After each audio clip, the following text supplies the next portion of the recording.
وسلم. அல்லாஹ்வுடைய நல்லடியார்களே, நாயகம் ஸல்லல்லாஹு அலைஹி வஸல்லம் அவர்களினுடைய சுன்னத்தான ஸலாமை சொல்லி எனது உரையை ஆரம்பம் செய்கிறேன். அஸ்ஸலாமு அலைக்கும் வரஹ்மத்துல்லாஹி வபரகாத்துஹு. அல்லாஹ் ஜல்ல ஷானஹு தஆலாவினுடைய மாபெரும் கிருபையால் ரமலான் மாதத்தினுடைய முதல் 10ஐ நாம் நிறைவு செய்து இரண்டாவது 10னுடைய ஆரம்பத்திலே நாம் அமர்ந்திருக்கிறோம். இந்த இரண்டாவது 10ஐ பற்றியும் அல்லாஹ் திருக்குர்ஆனின் வாயிலாகவும் ஹதீஸின் வாயிலாகவும் நமக்கு தெரிவது என்னவென்றால், முதல் 10ஐ அல்லாஹ் ரஹ்மத்தாக ஆக்கி இருக்கிறான். இரண்டாவது 10ஐ அல்லாஹ் தன்னுடைய மக்ஃபிரத்துக்காக வைத்திருக்கிறார். தன்னுடைய மக்ஃபிரத்து அல்லாஹ்விடத்திலே பாவ மன்னிப்பு பெறுவதுதான் இந்த இரண்டாவது 10ஐ அல்லாஹ் நமக்கு கொடுத்திருக்கிறார். அந்த அடிப்படையில் பாவ மன்னிப்பை பற்றியும் சில விஷயங்களை நாம் தெரிந்துவிட்டு அதற்கு பிறகு நாம் அதற்கு அடுத்தபடியான தலைப்புகளிலே செல்லலாம். பெருமானார் ஸல்லல்லாஹு அலைஹி வஸல்லம் அவர்களுக்கு அல்லாஹ் தஆலா ஒரு வஹியை இறக்குகிறார். என்னன்னு சொன்னா, இன்தஸ்தக்ஃபிர் லஹும் 70 மர்ரா, நபியே நீங்கள் அந்த முனாஃபிகீன்களுக்காக வேண்டி 70 முறை பாவ மன்னிப்பு கேட்டாலும் அல்லாஹ் அவர்களை மன்னிக்க மாட்டான் அப்படின்னு சொல்லிட்டு சொல்றோம். ஆனால் நம்முடைய நிலைமைகள், நம்முடைய சூழ்நிலைகள் இன்னைக்கு எப்படி இருக்குன்னா, ஒரு முனாஃபிக்குத்தனமான செயல்களை நாம் வைத்திருக்கிறோம். சஹாபாக்கள் எப்படி இருந்தாங்கன்னா, ரலியல்லாஹு அன்ஹும் வரது அன்ஹு, அல்லாஹ் அவர்களை பொருந்திக் கொண்டான், அவர்கள் அல்லாஹ்வை பொருந்திக் கொண்டார்கள் அப்படின்னு சொல்லிட்டு திருக்குர்ஆனிலே அல்லாஹ் சொல்லிட்டான். ஆனாலும் ஒரு தடவை ஒரு சஹாபி ஹன்ஸலா ரலியல்லாஹு அன்ஹு என்ற சஹாபி தெருவிலே நடந்து சென்று கொண்டே இருக்கிறார்கள். வாயிலே ஏதாவது ஒரு விஷயத்தை முடங்கியவர்களாக எல்லோரும் கூர்ந்து கவனிக்கிறார்கள். என்ன அவர்கள் முடங்கி செல்கிறார்கள் அப்படின்னு பார்க்கும்போது, நாஃபக ஹல்லல்லா முனாஃபிக்காக ஆகிவிட்டார், தன்னை பற்றி தன்னுடைய பெயரை சொல்லி நான் முனாஃபிக்காக ஆகிவிட்டேன் என்று சொல்லிக் கொண்டே செல்கிறார்கள். செல்லும் போது வழியிலே வருவதோ சித்தீக்குல் அக்பர் ரலியல்லாஹு அன்ஹு, அபூபக்கர் சித்தீக் நாயகம் வருகிறார்கள்.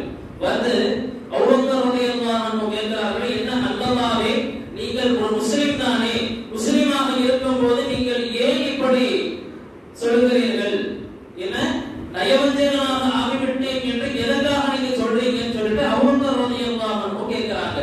அப்ப அந்த சஹாபி சொன்னார்கள், நான் நாயகம் ஸல்லல்லாஹு அலைஹி வஸல்லம் அவர்களுக்கு முன்னிலையிலே இருக்கும்போது அல்லாஹ்வின் நினைவும் அல்லாஹ்வினுடைய தூதரினுடைய நினைவும் சொர்க்க நரகத்தினுடைய எண்ணங்களும் எனக்கு நிறைந்து காணப்படுகிறது.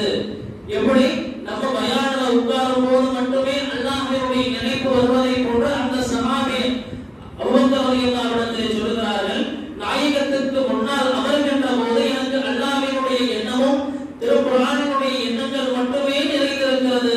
ஆனால் நான் என்னுடைய மனைவிமார்களோடு வீட்டுக்கு சென்றால் எண்ணம் முழுவதுமே விளையாட்டுத்தனமாகவும் பொடுபோக்குத்தனமாகவும் கழிந்து கொண்டிருக்கிறது. அதனால நான் பெருமானாருக்கு முன்னாடி எப்படி இருக்கிறனோ அந்த மாதிரி வீட்டுக்கு போனா இருக்கிறது இல்ல. அதனால நான் நயவஞ்சகனாக ஆகிவிட்டேனோ என்று எனக்கு அச்சம் வந்து விட்டது. எனவேதான் நான் இப்படி சொல்லிட்டு போயிட்டு இருக்கிறேன் அந்த சஹாபி.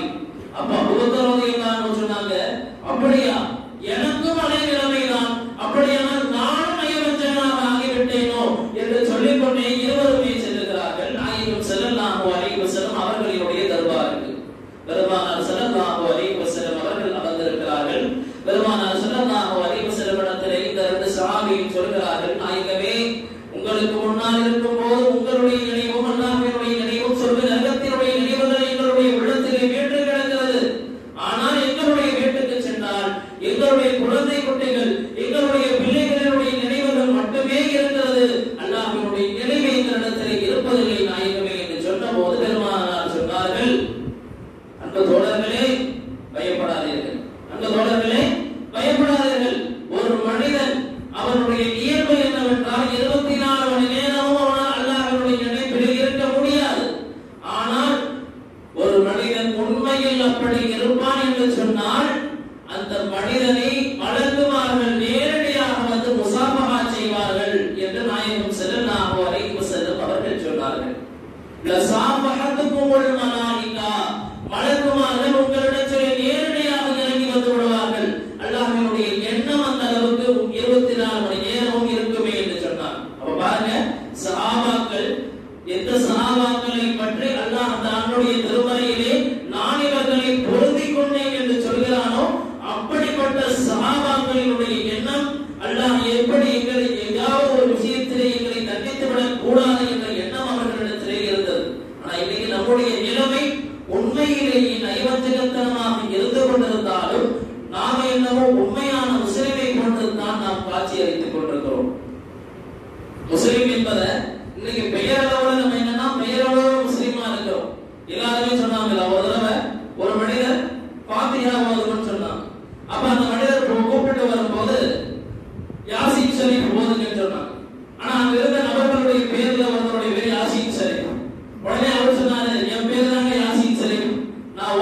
செய்யாதீங்க அப்படின்னா.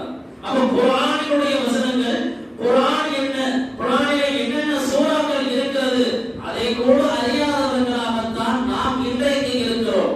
ஒரு விஷயத்துல மட்டுமே நம்ம குறியா இருக்கிறோம். நமக்கு ஏதாவது ஒரு செயல் நம்ம செய்யணும்னா அதிலே லாபம் எதிர்பார்க்கிறோம், லாபத்தை மட்டுமே கணக்கு வைத்து நாம் செயல்படுகிறோம். ஆனா இந்த உலகத்துல வாழும் போது மறுமையினுடைய லாபத்திற்காக நாம் செயல்பட வேண்டும் என்பதை நாயகமும் உணர்த்தியிருக்கிறார்கள், நாயகத்தினுடைய தோழர்களும் உணர்த்தியிருக்கிறார்கள். அந்த அடிப்படையில் அல்லாஹ் ஜல்லஷானஹு தஆலாவிடத்திலே பாவ மன்னிப்பு கேட்டால்தான் ஒரு மனிதனுக்கு மன்னிப்பு கிடைக்கும். அல்லாஹ் தஆலா நம்ம பலதரவு பாவங்களை செய்திருந்த போதும் நம்ம ஒரு இடத்துல உட்கார்ந்து பாவம் செய்யறோம்னா அந்த இடம் அல்லாஹ் கிட்ட கேட்குமா, யா அல்லாஹ் இவரை நான் பிடிச்சிருக்கணுமா, இந்த பில்டிங் கேட்குமா, யா அல்லாஹ் இந்த பில்டிங் குள்ள இருந்துதான் இவன் பாவம் செய்யலாம், அதனால இவன் மீது நான் எழுந்து விழுந்து விடவா என்று அந்த பில்டிங் கேட்கும். அப்போது அல்லாஹ் சொல்வான், பொறுமையாக இரு.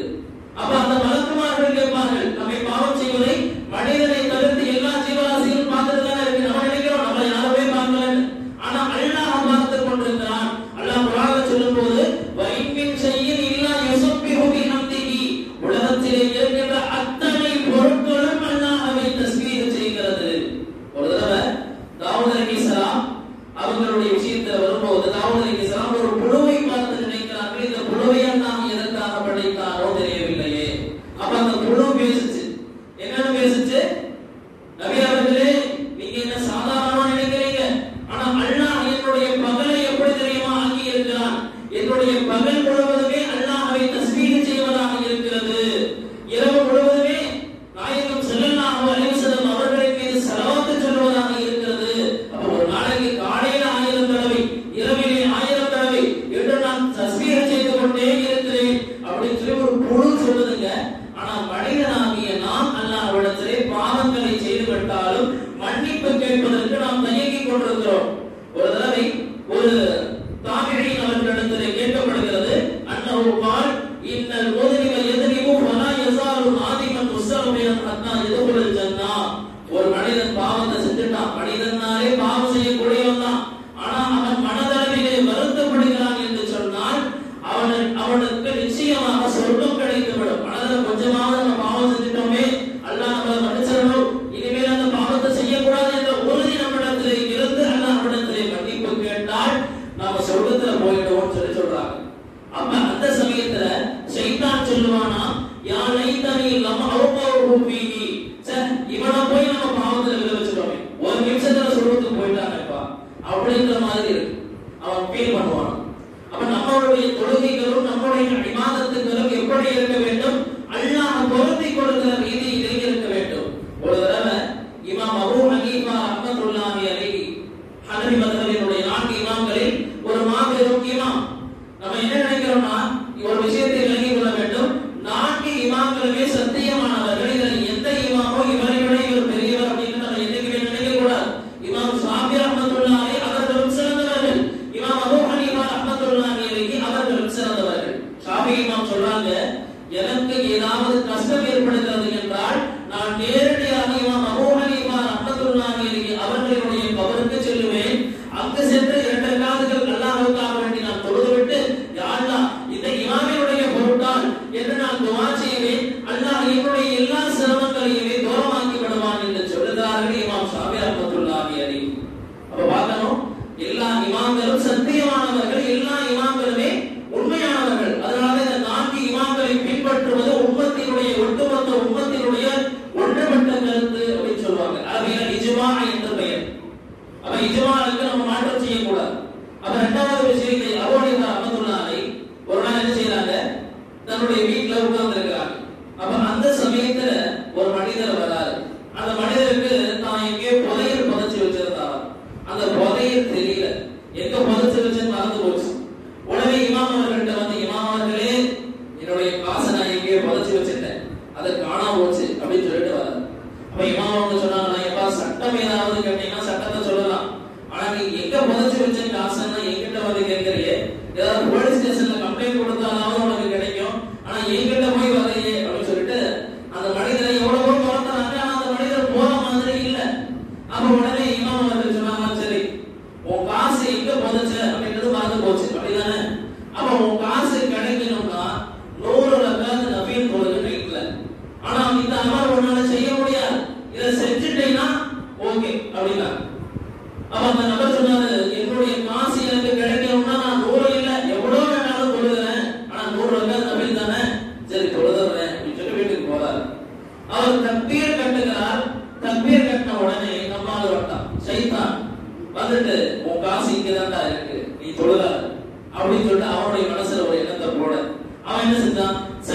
ஃபர்ஸ்ட் ரக்காத்துல நம்ம தக்பீர் கட்டும் போதே நமக்கு கிடைச்சிருச்சு. நம்ம 100 ரக்காத்துல தொழுக தேவையில்லை. இந்த 2 ரக்காத்துல தொழுது முடிச்சுட்டு போய் என்ன செய்யலாம், காசு தோண்டி எடுத்துடலாம்னு சொல்லிட்டு அவன் போய் தோண்டிக்கிட்டே இருக்கான். பாதி காசு தோண்டி முடிச்சு மறுபடியும் எடுத்து அது நல்ல ஒரு ஞாபகமான ஒரு இடத்துல வச்சு முடிக்கிறதுக்கு காலையில விடிச்சு போயிடுது. அப்ப இமாம் அவர்கிட்ட போறாங்க. இமாம் அவங்க கேட்டாங்க, தம்பி 1 ரக்கா தொழுதியா? அப்ப அவர் சொன்னாரு, நான் 1 ரக்கா தொழும்போதே சைத்தான் எனக்கு ஞாபகப்படுத்திட்டான். அப்ப பாருங்க, சைத்தானுடைய எண்ணம் எப்படின்னா, நம்ம எந்த ரீதியிலையும் நல்லவர்கள் செய்யக்கூடாது, எந்த அடிப்படையிலையும் சொர்க்கத்துக்கு போகக்கூடாது என்பது அவனுடைய எண்ணம். ஆனால் அல்லாஹ்வினுடைய அருளால் நம்ம அல்லாஹ்விட்ட மன்னிப்பு கேட்டு இறைவனே நான் நல்லடியானாக மாற விரும்புகிறேன் என்று எண்ணினால் நமக்கும் அல்லாஹ் சொர்க்கத்தை நசீபாக ஆக்குவான். அப்ப அப்படி சொல்லும் போது இமாம்கள் சொல்லி காட்டுகிறார்கள், இன்னமா துபாஹு தௌபத்து ரஜுலி ஃபீ அர்பாதி அஷியா. தௌபா, மனிதன் அல்லாஹ்விடத்துல பாவ மன்னிப்பு கேட்கிறான் இல்லையா, மனிதனாலே தப்பு செய்யறவன் தான். ஆனா இனிமேல் செய்ய மாட்டேன், இறைவனே என்னுடைய பாவத்தை மன்னித்து விடு என்று அல்லாஹ்விடம் நம்ம கேட்கிறோம். அப்ப நம்ம கேட்கும் போது நம்முடைய எண்ணம் எப்படி இருக்கணும்னா தூய்மையாக இருக்கணும். நம்ம யார் மேலையும் பொறாம வைக்க கூடாது, தப்பான எண்ணங்களோட நம்ம மற்றவங்களை பார்க்க கூடாது. ஒரு முஸ்லிம் தொழுகைக்கு வராரா, அவர் எப்படிப்பட்டவராக இருந்தாலும் சரி, அவருக்கு செஞ்ச தப்பு நமக்கு தெரியுங்க. ஆனா நமக்கு தெரிந்தாலும் அதை மறைக்கக்கூடிய எண்ணம் நம்மளிடத்தில் இருக்க வேண்டும். ஒன்றுமே இல்லை, நம்ம ஒரு மனிதர் சொல்றாரு, தம்பி இது ஒரு மனசு கஷ்டமா இருந்துச்சு, நான் செஞ்ச தப்பு உங்ககிட்ட சொல்றேன்னு சொல்லிட்டு படுத்துறாரு. ஆனா காலையில எந்திரிச்சு பார்த்தா உலகத்துல எல்லார்கிட்டையுமே இவர் போய் சொல்லி வச்சிடறாரு. ஆனா இவருடைய எண்ணம் எப்படி இருக்குது, யார்கிட்டையும் சொல்லாத, என்னுடைய கஷ்டம் தான் இது, அதனால நான் உங்ககிட்ட சொல்றேன்னு சொல்லிட்டு சொல்றாரு. ஆனா இந்த ஒரு விஷயத்தை நம்ம கிட்ட கொடுக்கும் போதே அவர் அமானிதமாக சொல்லுகிறார். அப்ப அவர் ஏதாவது ஒரு தப்பே செஞ்சிருந்தாலும் அதை நம்முடைய கண்களால் பார்க்கக்கூடிய வாய்ப்பை அல்லாஹ் நமக்கு கொடுத்தால் அதிலிருந்து நாம் விலகிக் கொள்ள வேண்டிய விஷயம் என்னன்னா, அவர் தப்பு செய்யாது. ஒண்ணு நம்மளால கையில தடுக்க முடிஞ்சா தப்பு செய்யாததான்னு சொல்லி நாங்கள் அடியை கொண்டு தடுக்கணும், இல்லையா வாயில சொல்லி திருத்த வேண்டும். திருத்தவும் முடியாத அந்தஸ்திலே அந்த மனிதர் இருந்தால் மனதளவிலே வருத்தப்பட்டு, யாருன்னா இவர் இப்படி தப்பு செய்யறாரு, இவருக்கு நேர்வழியக்கூடிய ஆள்னா நம்ம துவா செய்யணும். அதை விட்டுட்டு அவர் செஞ்ச தப்பை உலகப்படனா பரப்பி அவரை இழிவுபடுத்தி அவரை கேவலப்படுத்துவதால் நமக்கு எதுவுமே கிடைக்க போறது. அல்லாஹ்வுடைய பேர்ல 99 பேர் இருக்குங்க. ஆனா அல்லாஹ்வுடைய ஒரு பேர் என்ன தெரியுமா, சத்தார் என்ற பெயர் இருக்கிறது. சத்தார்னா என்ன தெரியுங்களா, குறைகளை மறைக்கக்கூடியவன் அல்லாஹ். நம்ம செஞ்ச எல்லா உம்மத்தினுடைய குறைகளும் அதிகம் வச்சுக்கோங்களேன். அவங்க செஞ்ச தப்பு எல்லாத்தையுமே அவங்க நைட்டு செஞ்சாங்கன்னா காலையில வீட்டுடைய வாசலை எழுதி வச்சிருவாங்க வழக்குமார்கள், இவர் இந்த தப்பு செஞ்சாரு. நம்ம நினைச்சு பார்க்கணும், நம்மளுடைய நாள்ல ஒரு நாள் அப்படி இருந்தால் எல்லாம் பாதுகாக்க வேண்டும். நம்ம எங்கேயாவது வெளியே போக முடியுமா, நம்முடைய பேரை போட்டு இவர் என்ன தப்பு செஞ்சாருன்னு சொல்லிட்டு வழக்குமார்கள் வீட்டுடைய கதவை எழுதிட்டு போயிட்டாங்கன்னா ஒவ்வொரு நம்மை காரிக்கு போம். அந்த நிலைமையை அல்லாஹ் நமக்கு கொடுக்கவில்லை. காரணம் பெருமானார் ஸல்லல்லாஹு அலைஹி வஸல்லம் அவர்கள் மட்டுமல்ல, அவர்களுடைய தோழர்கள், அவர்களுக்கு பின்னால் வருபவர்கள் பெருமானார் ஸல்லல்லாஹு அலைஹி வஸல்லம் அவர்களுடைய உம்மத்து என்ற காரணத்தால் நமக்கு இறைவன் இது போன்ற சிறப்புகளை ஏற்படுத்தி இருக்கிறார். தௌபா செய்யறதுக்கு ஒரு காலம் இருக்கு. நம்ம இன்னைக்கு வீட்டுக்கு போய் படுக்கிறோம், ஆனா நாளைக்கு காலையில ஃபஜ்ர் தொழுகைக்கு நாம் உயிரோடு வருவோமா அல்லது ஜனாசாவாக எழுப்பப்படுவோமா என்பது யாருக்குமே தெரியாது. அப்ப அதனாலதான் சொன்னாங்க பெருமானார் ஸல்லல்லாஹு அலைஹி வஸல்லம், இவ்தனிம் கம்சன் கபல கம்சின், நீ மௌத்தாகிறதுக்கு முன்னாடியே உன்னுடைய வாழ்நாளை பயன்படுத்திக்கோ. இன்னைக்கு காசு நிறைய பேர்கிட்ட இருக்கும், ஆனா கொடுக்கிறதுக்கு மனசு இல்லை. அந்த எண்ணம் தான். ஏன்னா நம்ம காசை கபர்ல கொண்டு போவது இல்லை. அவனை கூட பெருமானார் சொல்லும் போது இன்னதான் அமரும், நம்ம மௌத்தாயிட்டோம்னா நம்ம என்ன அமல் செஞ்சாலும் ஏற்றுக்கொள்ளப்படாதுன்றாங்க. அவன் காசை மட்டும் சேர்த்து வைக்கிற ஒரு நபர் பத்தி சொல்லும் போது இப்படி சொல்லுவாங்க, அண்ணன் தம்பி 2 பேர் இருந்தாங்க. அப்ப அண்ணன் சொன்னா தன்னுடைய தம்பியை பார்த்துட்டு, தம்பி என்கிட்ட நிறைய சொத்து இருக்குது, நான் ஒரு ஐடியா பண்றேன், நான் எவ்வளவு சம்பாதிச்சேன் எல்லாத்தையும் மேல தூக்கி போடுறேன், இன்னைக்கு மேல நிற்குதுன்னா மேல எந்த காசுல நிற்குதோ அந்த காசுல நீ எடுத்துக்கோ, கீழே எந்த காசுல விழுதோ அதை நான் எடுத்துக்கிறேன். அவன் தூக்கி போட்ட எல்லா காசும் கீழே தான் விழுவும். ஏன்னா கிராவிட்டி ஃபோர்ஸ் சொல்லுவாங்க, வானத்துல இருந்து எதை போட்டாலும் அது பூமியில் விழுகின்ற அமைப்பில் தான் அல்லாஹ் உலகத்தை அமைத்திருக்கிறான். ஆனா இவர் என்ன செஞ்சாரு, தன்னுடைய தம்பி கிட்ட அந்த மாதிரி கீழே நடக்கிறான். அவன் காசு மேல போட்டு கீழே விழுந்து எல்லா காசையும் இவர் அடிக்க போகிறது. ஆனா தம்பியை பிச்சைக்காரனாக ஆக்குறது. இப்ப இந்த மாதிரி தான் நம்முடைய சமுதாயத்தில் நிறைய நடந்து கொண்டிருக்கிறது. பெருமானார் ஸல்லல்லாஹு அலைஹி சொன்னாங்க, ஒரு அண்ணன் இருக்கிறான் என்றால் அவர் தன்னுடைய தம்பியை பொறுத்தவரை ஒரு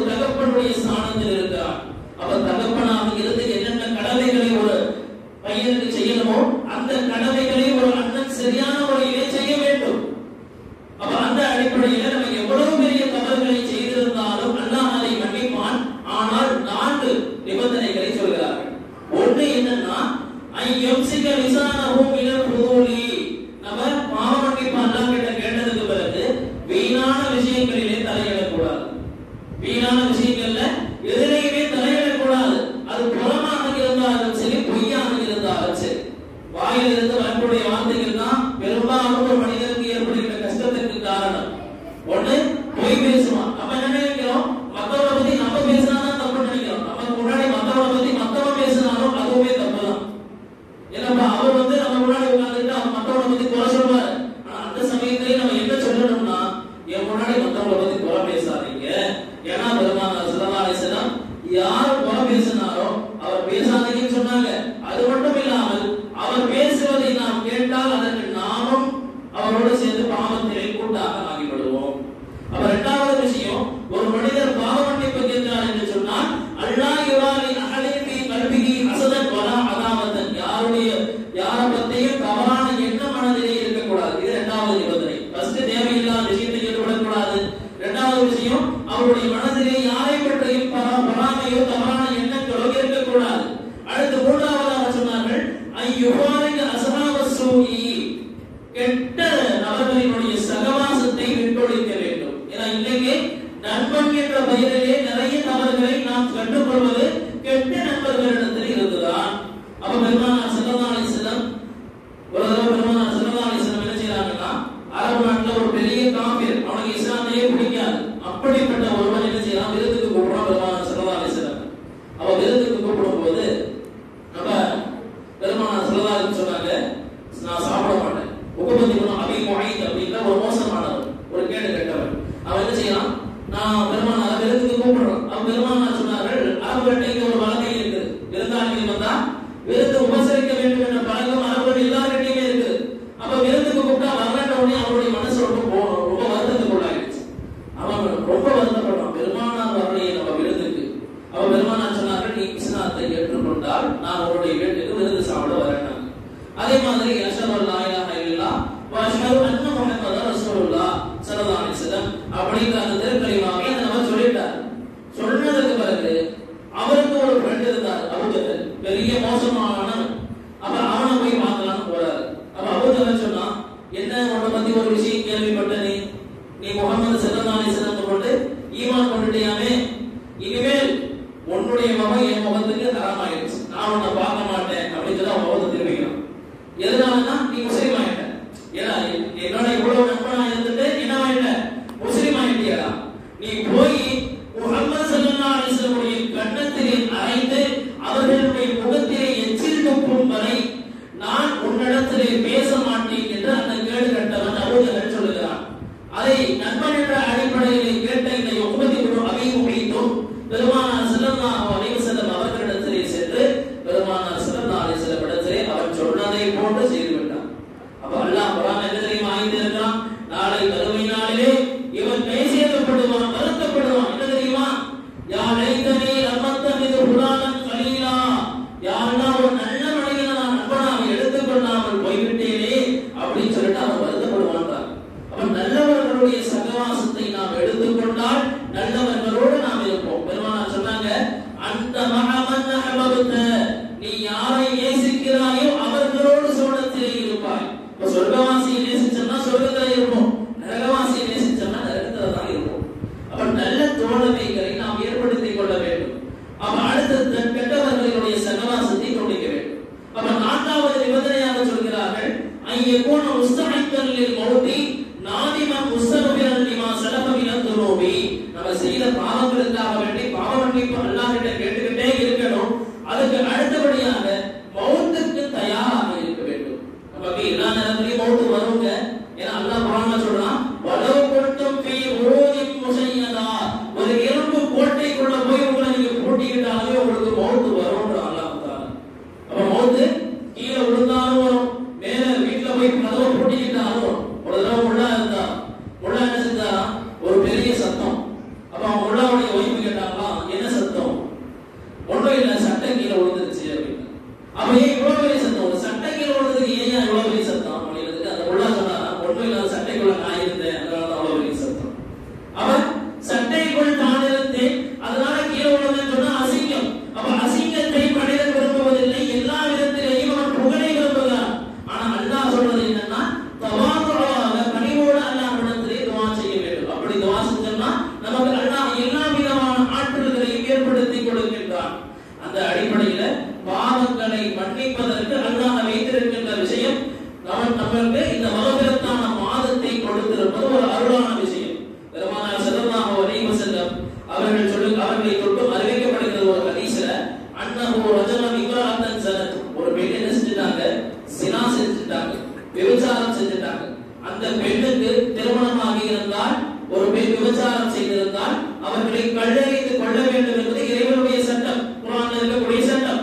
அது மட்டும் இல்லாது ஒரு பெண் திருமணம் ஆகாத பெண்ணாக இருந்தாலும் ஆணாக இருந்தாலும் சட்டம். அப்ப திருமணம் ஆகாதவர்களாக இருந்தால் அவர்களை கசையடி அடிக்க வேண்டும், 80 சாட்டை அடியாக அடிக்க வேண்டும் என்பது அல்லாஹ்வுடைய சட்டம். அப்போது ஹதீஸில் இருக்கிறது, ஒரு பெண் இது போன்ற ஸினா செஞ்சிட்டாங்க, பெருமானார் ஸல்லல்லாஹு அலைஹி வஸல்லம் அவர்கள் அந்த பெண்ணுக்கு என்ன செஞ்சாங்க, ரஜம் என்ற அந்த கல்லெறிந்து கொள்ளக்கூடிய தண்டனையை நிறைவேற்றினார்கள். அப்போது பெருமானார் ஸல்லல்லாஹு அலைஹி வஸல்லம் அந்த இதை நிறைவேற்றும் போது பெருமானார் ஸல்லல்லாஹு தொழ வச்சாங்க. அப்ப சொன்னார்கள், லகத் தாபத் தௌபத்தன், அந்த பெண் மிகச் சிறந்த அளவிலே தௌபா செய்திருக்கிறாள். லவ் ஃபஅலத் மிஸ்ல ஸாலிஹ் 70 மர்ரா லதாபல்லாஹு அலைஹா. அப்ப சொன்னாங்க, அந்த மாதிரி ஒரு தண்டனை கொடுக்கப்படும் போது அந்த பெண் உடம்புல அடிக்கும் போது ரத்தம் தெரிக்கிறது ஒரு சஹாபியினுடைய உடல்ல. அப்ப சீ அப்படின்னு சொல்லி அவங்க நினைக்கிறாங்க.